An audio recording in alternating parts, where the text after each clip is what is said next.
रेहाना और रवि की शादी के बाद रवि के पास कुछ नहीं था। रेहाना, तुमने मुझसे शादी करके एहसान किया है। मुझसे ज्यादा तो तुम कमाती हो। अरे तो क्या हुआ, एक दिन आएगा रवि कि तुम खूब पैसा कमाओगे। मुझे तुम पर पूरा विश्वास है। रवि और रेहाना खुद को स्टैंड करने के लिए पूरी मेहनत करते। रेहाना, मैं नौकरी नहीं करना चाहता हूँ। तो कोई बात नहीं, मैं नौकरी करके घर चलाती हूँ, तुम बिजनेस सेट करने की कोशिश करो। एक दिन। रेहाना, तुम जानती हो, मैंने जो विज्ञापन बनाने वाली कंपनी खोली थी ना, उसे बड़ी ब्रांड का ऑफर आया है। अब हम लोगों के दिन ब्यारे न्यारे हो गए हैं। मैं जानती थी रवि कि एक दिन तुम सेटल हो जाओगे। रवि का काम अच्छा चल जाता है। एक दिन वो रेहाना से कहता है, रेहाना, अब हम लोगों का बच्चा भी हो गया है। बहुत छोटा है वो। उसका ख्याल कैसे रखेंगे हम? कैसे क्या, मैं गांव से माँ को लेकर आ जाती हूँ। नौकरी से हाफ डे ले लिया करूंगी। अभी तो वो छोटा है, स्कूल जाने तक मैं मैनेज कर लूंगी। देखो रेहाना, मैं अब अच्छा कमा रहा हूँ। तुमको नौकरी करके परेशान होने की कोई जरूरत नहीं है। अरे कैसी बात कर रहे हैं, मैं अपनी लगी लगाई नौकरी कैसे छोड़ दूं? और मैंने तो सुना है हम लोगों को कुछ ही महीनों में सरकारी नौकरी मिल जाएगी। सरकारी नौकरी में कितना कमा लोगी? उतने में तो मैं ड्राइवर रख लूंगा। रेहाना को रवि की बात का थोड़ा बुरा तो लगता है। कम से कम मेरी नौकरी की इतनी बेइज्जती मत करो। भूल गए, इसी नौकरी के बदौलत तुमने अपना बिजनेस खड़ा किया है। अरे वो तो मैं किसी के भरोसे भी कर लेता। देखो, अपने बच्चे को संभालो, घर का काम करो। अब बाहर जाती तुम अच्छी नहीं लगती हो। रेहाना रवि के कहने पर नौकरी तो छोड़ देती है, लेकिन अब बड़े से घर में उसकी कीमत किसी नौकर से कम नहीं होती। एक दिन रवि का दोस्त आता है। भाभी, हम लोग तो आपको तब से जानते हैं जब से आप लोग शादी होकर इस शहर में आए थे। आपकी बदौलत ही सारा बिजनेस खड़ा हुआ है। ये किस्मत तो आप ही की है भाभी। हाँ हाँ भाई, हमारी मेहनत तो कुछ है ही नहीं। अरे होगी, लेकिन भाभी की किस्मत के आगे कुछ नहीं। दोस्त वहां से चला जाता है, लेकिन रवि का गुस्सा सातवें आसमान में होता है। देखा कैसे बोल रहा था? अरे बिल्कुल अच्छा आदमी नहीं है ये। कैसी बात कर रहे हैं आप? प्रशांत भैया तो बहुत अच्छे इंसान है रवि। कैसे उन्होंने हमारे मुश्किल वक्त में हमारा साथ दिया था। अरे था पैसा तो साथ दिया, नहीं तो कौन पूछता है। रवि का व्यवहार पैसा आते ही अलग हो गया। वो बंदे को बंदा नहीं समझता। घमंड से घिरे रवि ने तो एक दिन हद ही कर दी। रेहाना, मैं अब तुम्हारे साथ नहीं रह सकता हूँ। क्या क्या बकवास कर रहे हो रवि? क्या कहना चाहते हो? और क्यों नहीं रह सकते तुम मेरे साथ? देखो, मुझे कोई और पसंद है और उसने साथ रहने पर बस यही शर्त रखी है कि मुझे तुम्हें तलाक देना होगा। रेहाना, जो कि एक स्वावलंबी महिला थी, उसने बिना देर किए रवि को कह दिया, कोई इश्यू नहीं, मुझे पैकिंग में 4 दिन का वक्त लगेगा, लेकिन तब तक मैं तुम्हारे साथ नहीं रहूंगी। 4 दिन के लिए तुम कहीं और शिफ्ट हो जाओ, मैं घर से निकलूंगी तो बता दूंगी। रवि घर छोड़कर चला जाता है। रेहाना को दुख होता है, वो रोती है, लेकिन व्यवहार से स्ट्रांग रेहाना को पति के वापस आने का और उसे सबक सिखाने का पूरा भरोसा था।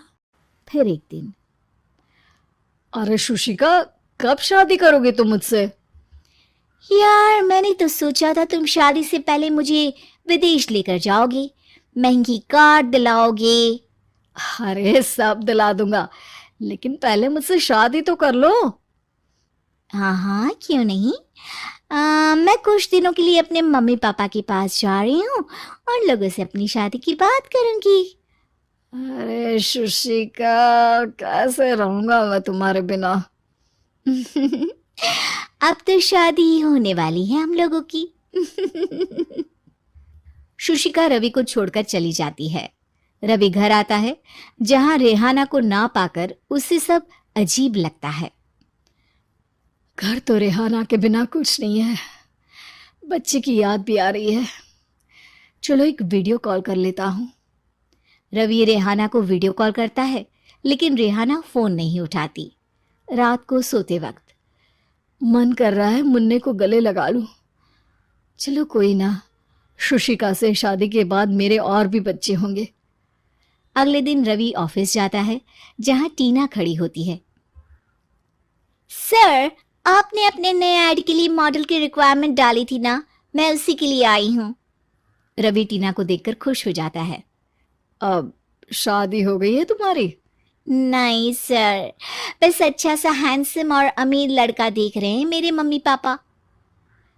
रवि के दिमाग से तो टीना को देखकर शुशिका का ख्याल भी खत्म हो जाता है। अरे यार, ये लड़की मिल जाए कितनी सुंदर है। शुशिका तो इसके आगे कुछ नहीं है। अब क्या तुम्हें ऐसा नहीं लगता कि मुझसे मिलकर तुम्हारी ये खोज खत्म हो गई है? आप तो 2 बच्चों की पापा लग रहे हैं।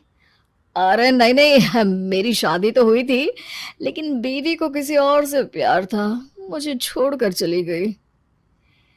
खैर, टीना की दोस्ती रवि से हो जाती है, लेकिन 1 महीने बाद शुशिका रवि के पास वापस आती है। मेरे मम्मी पापा तुमसे मिलना चाहते हैं, लेकिन उन लोगों को ये मत बताना कि तुम पहले से शादीशुदा हो, और हाँ, शादी से पहले अपनी सारी प्रॉपर्टी तुमको मेरे नाम करनी होगी। अरे पागल, अब मैं तुमसे शादी ही नहीं करना चाहता। भला ऐसी लालची औरत से कौन शादी करेगा?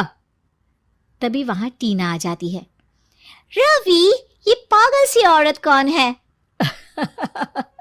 देखो, तुमने ही कह दिया ना पागल, तो पागल ही है।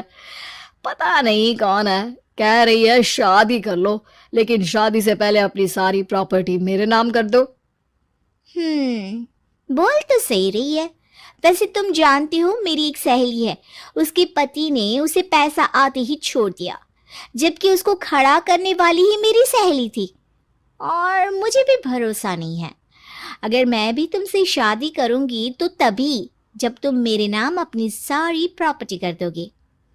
अरे हाँ हाँ, क्यों नहीं, बिल्कुल कर दूंगा। रवि और टीना की शादी की तारीख तय हो जाती है। वो अपनी सारी प्रॉपर्टी के कागज लेकर शादी वाली जगह पर पहुंचता है, लेकिन वहां टीना आती नहीं। रवि टीना को मैसेज करता है। कहाँ हो?